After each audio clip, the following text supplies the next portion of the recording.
دیکھیں میں سارے جو آج آپ بیٹھے ہیں نا جو فیصلے کر رہے ہیں اس ملک کے، میری بڑی غور سے بات سنیں۔ میں یہ جو آپ کے سامنے آیا ہوں، یہ کبھی جب میں کوشش کرتا ہوں کہ ڈائلاگ کی بات کرو، ہمارے سے کوئی بات چیت تو کر لے، ہم یہ بات کر کے مسئلے حل کر دیں، جس دن میں یہ کرتا ہوں اگلے دن اور سختی شروع ہو جاتی ہے، 2-3 اور FIR کاٹ دیتے ہیں، گھر میں آ جاتی ہے پولیس، کیونکہ سمجھتے یعنی کوئی ایک عجیب ذہن بیٹھے ہوئے وہ سمجھتے ہیں کہ جو ڈائلاگ کرنا چاہ رہے ہو وہ اب اس کے گھٹنے کانپنے شروع ہو گئے ہیں، تو اس لیے آ کے اس کے اوپر تھوڑی اور سختی کرو تو بالکل بیٹھ جائے گا۔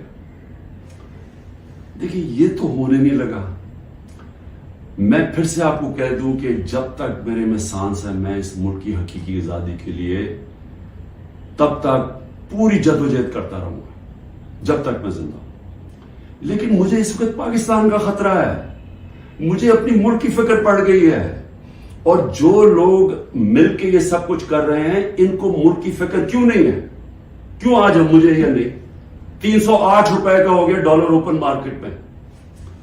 جب ڈالر 308 روپے کا اوپن مارکیٹ میں ہو جائے تو خطرے کی گھنٹیاں بج جانی چاہیے کہ اب جا رہا ہے پاکستان اس جس کو ہائپر انفلیشن کہتے ہیں، یہ اس مہنگائی کی طرف جا رہا ہے، سارا بزنس ٹھپ، انڈسٹری ٹھپ۔ ابھی میں آپ کو اس حکومت کے اعداد و شمار بتاؤں گا، تو ان کو کیوں نہیں فکر؟ یہ PDM والوں کو ان کے پیسے باہر پڑے ہیں، ان کا اربوں ڈالر اس ملک سے باہر پڑا ہے، ان کو کوئی فرق نہیں پڑ رہا کہ اس ملک کے اندر لوگوں کی $130 کم ہو۔ 130 روپیہ گرا ہے ڈالر کے مقابلے میں صرف جب سے ہم گئے، تو ان کو نہیں فکر پڑ رہی۔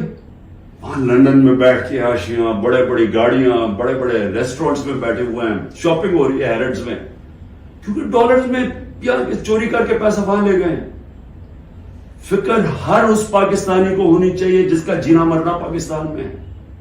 میں نے عمران خان کو جی ECL پہ ڈال دیا، شکر کو میں تو آپ کا شکریہ ادا کرتا ہوں، میں تو جانے نہیں چاہتا ملک سے باہر، کیونکہ میں نے کوئی باہر میرے پیسے بینک اکاؤنٹ کچھ نہیں پڑے ہوئے، مجھے تو یہ ملک سے پیار ہے۔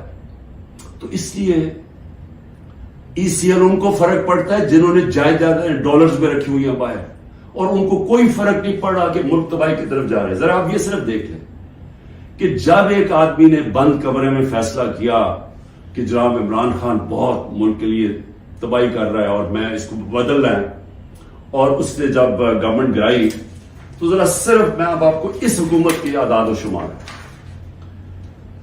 ہمارے پاس جو فورن ایکسچینج ریزروز تھے، یاد رکھیں روپیہ مضبوط رہتا ہے جب آپ کے ریزروز اوپر ہو، 16.2 ارب ڈالر، آج وہ ہیں 4.5 ارب ڈالر، منفی 72%۔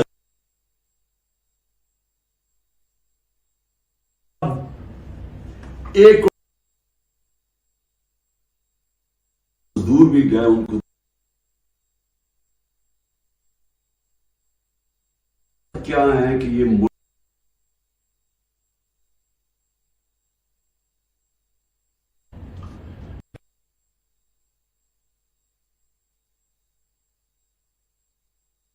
سے زیادہ ہوتی تھی، ہماری ایکسپورٹس بھی، ریمیٹنسز بھی، ڈالر زیادہ آ رہا تھا۔ اب جب سے یہ آئے ہیں 13% دونوں نیچے چلے گئی بجائے اوپر جانے کے۔ اس کا مطلب ڈالر کم آ رہے ہیں پاکستان میں، قرضے بڑھتے جا رہے ہیں، ڈالر کم آ رہے ہیں، اور ہم نے قسطیں بھی دے دی۔ ٹیکسٹائل ایکسپورٹ جو ہماری سب سے بڑی ایکسپورٹ ہے، منفی 14% گر چکی ہے۔ انٹرسٹ ریٹ، اب بزنس کام کون کرے گا؟ ہم جب تھے 9.8 تھا، آج 21% ہے ہمارا سود۔ ہمارا جو ایکسچینج ریٹ ہے آفیشل 180 کر لیں، ہمارا تھا جب ہم گئے 180 روپے ڈالر تھا، آج 287 روپے ڈالر آفیشل ریٹ ہے، اور 308 پہ پہنچ گیا ہے اوپن مارکیٹ میں۔ مہنگائی کے اوپر بڑا شور مچا تھا، 12.7% تھی ہماری کنزیومر پرائس انڈیکس۔ مہنگائی کی 2 ہوتی ہیں قسمیں، ایک جس کو کہتے ہیں کنزیومر پرائس انڈیکس جو CPI ہوتی ہے، وہ 12.7 تھی، آج 36.4% ہے، پاکستان کی تاریخ کی سب سے بڑی مہنگائی۔ لیکن اس سے زیادہ خطرناک جو سینسٹیو پرائس انڈیکس ہے، وہ 14.2 ہمارے دور میں تھی،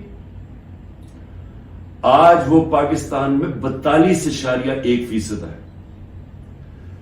پٹرول یاد رکھیں ہمارے دور میں پٹرول 110 سے 115 لیٹر 110 سے 115 ڈالر پہ بیرل گئی تھی، آج وہ 70-80 کے بیچ میں ہے، یعنی ادھر سے آ کے ہمارے دور میں 150 روپے لیٹر پیٹرول تھا، 145 روپے لیٹر ڈیزل تھا، آج ڈیزل پہنچ گیا 260 روپے اور پیٹرول پہنچ گیا 270 روپے۔ جب پیٹرول مارکیٹ میں نیچے، انٹرنیشنل تیل نیچے چلا گیا تو یہ آپ ذرا دیکھیں تقریباً 100 روپے اوپر گیا۔ آٹا جو ہر آدمی کو افیکٹ کرتا ہے، ہمارے دور میں 55 روپے تھا کے جی، آج وہ پہنچ گیا 136 روپے کے جی، 130% کا اضافہ ہوا اس میں، اور یہ عام آدمی کو سب سے زیادہ تکلیف دے رہی ہے۔ چاول 103 روپے کے جی تھا، آج 202 روپے کے جی ہے، 95% ہمارا چاول کی قیمت بڑھی ہے، یہ بھی عام آدمی کا۔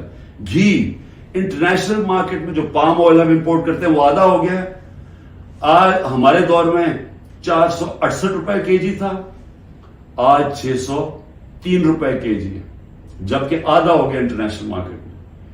اور دودھ 117 روپے لیٹر تھا، آج 170 روپے لیٹر۔ میں اور بھی آپ کو بتا دوں کہ جس سے آپ کی دولت میں اضافہ ہوتا ہے، ہماری جو گروتھ ریٹ تھی، یعنی جس ریٹ پہ ہماری دولت میں اضافہ ہو رہا تھا، جس کو جی ڈی پی کہتے ہیں، جی ڈی پی میں اضافہ، وہ 6.1% تھی، آج وہ چلی گئی ہے منفی 0.2%، 0.2% پہ چلی گئی ہے۔ انڈسٹریز، ہماری اوور آل انڈسٹری 6.8% پہ بڑھ رہی تھی، آج وہ -2.9% پہ چلی گئی، یعنی جس سے آپ کے ملک میں دولت بنتی ہے، جس سے آپ ٹیکسز بڑھتے ہیں، جس سے آپ روزگار دیتے ہیں، وہ انڈسٹری جو زیادہ تر انڈسٹریز وہ -2.9 پہ پہنچ گئی ہیں، اور جو لارج اسکیل مینوفیکچرنگ ہے جس سے سب سے زیادہ دولت میں اضافہ ہوتا ہے، وہ ہمارے دور میں 11.9% پہ بڑھ رہی تھی، وہ آج -7.9% پہ چلی گئی، تقریباً 8% منفی پہ چلی گئی۔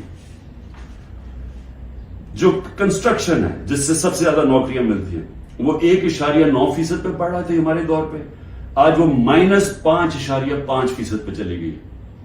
اور پھر کاٹن، کیونکہ ہمارا سب سے زیادہ جو کپڑا بناتے ہیں ہم، اس سے ہمارا اضافہ بھی ہوتا ہے، نوکریاں بھی ملتی ہیں، ایکسپورٹس بھی بڑھتی ہیں، وہ 9.2% پہ بڑھ رہی تھی، آج وہ -23% پہ پہنچ گئی ہے، یعنی کہ بند ہو رہی ہے انڈسٹری۔ میں یہ آپ کو یہ صرف فگر اس لیے دے رہا ہوں، اور جو بھی ہمارے اس ملک میں فیصلے کر رہے ہیں، میں اس لیے آپ کو کہہ رہا ہوں کہ یہ ملک تباہی کی طرف جا رہا ہے، ان کے پاس کوئی روڈ میپ نہیں ہے، جتنا ٹائم دے رہے ہیں یہ ملک نیچے جاتا جا رہا ہے۔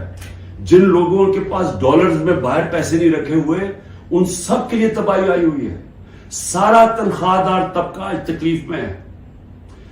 جس کے پاس سیلریز ہیں، ان کا اگر 100 روپیہ سال پہلے اگر 100 روپیہ چیزیں خریدتا تھا، وہ 50 روپے رہ گئے، تو یہ تو ایک عذاب آنے والا ہے۔ اور ابھی یہ جو روپیہ گر رہا ہے، کیونکہ ان کے پاس، جب آپ کیسے آپ نے قرضے دینے، آپ اگلے مہینے قرضوں کی قسطیں دینی، جب آپ کی دولت میں اضافہ نہیں ہو رہا، جب ڈالرز ہی نہیں بڑھ رہا ہے، جب آپ کی انڈسٹری بند ہو رہی ہے، جب آج کسانوں کے پاس وہ پیسہ ہی نہیں رہا، کیونکہ وہ اتنی مہنگائی ہو گئی ہے کہ اس کے پاس پیسہ نہیں بچتا اپنی زمین پر لگانے کے لیے، تو وہ اس کی ظاہر ہے اس کی پیداوار گرنی شروع ہو جائے گی۔ تو ہم نے کدھر سے قرضے واپس کرنے؟ ہم آج پاکستان میں ہمیں یہ سمجھنا چاہیے کہ ہم اگر اس وقت اس کو ہم ٹھیک نہیں کرتے، یہ سب کے ہاتھ سے نکلنے والی ہے۔ دیکھیں، معاشرہ کنٹرول سے باہر بھی نکل جاتا ہے۔ سری لنکا میں اس سے کم حالات تھے جبکہ لوگ سڑکوں کے اوپر آ گئے۔ ابھی تک لوگ سڑکوں پہ کیوں نہیں آ رہے؟ کیونکہ انہوں نے الیکشن پہ کی امید لگائی ہوئی ہے کہ ہم جو ہمارے سے ہوا ہے وہ اندر گھروں میں بیٹھ کے تپے ہوئے ہیں کہ جب الیکشن آئے گا تو ہم ان کو سبق سکھائیں گے۔ تو یہاں تو الیکشن کروانے کا کوئی پلان ہی نہیں ہے۔ یہاں تو الیکشن کا تب پلان ہے جب عمران خان کو کرش کیا جائے گا، اور وہ کرش کیا جا رہا ہے. یعنی یہ جو ہمارے اوپر جس طرح کا جبر ہو رہا ہے اور جس طرح کا یہ ظلم ہو رہا ہے, تو یہ تو کبھی ہوا ہی نہیں ہے پاکستان میں کسی پارٹی سے. اور یہ اس کے پیچھے یہ سوچ ہے کہ جب یہ کرش ہو جائے گی پارٹی تب ہم الیکشن کروا دیں گے. دیکھیں, کیونکہ میں بڑا ہوں, میں نے ایسٹ پاکستان مجھے یاد ہے, میں بار بار لوگوں کو بتاتا ہوں کہ آخری فلائٹ میری آئی تھی ڈھاکہ سے, میں انڈر 19 کا میچ کھیلنے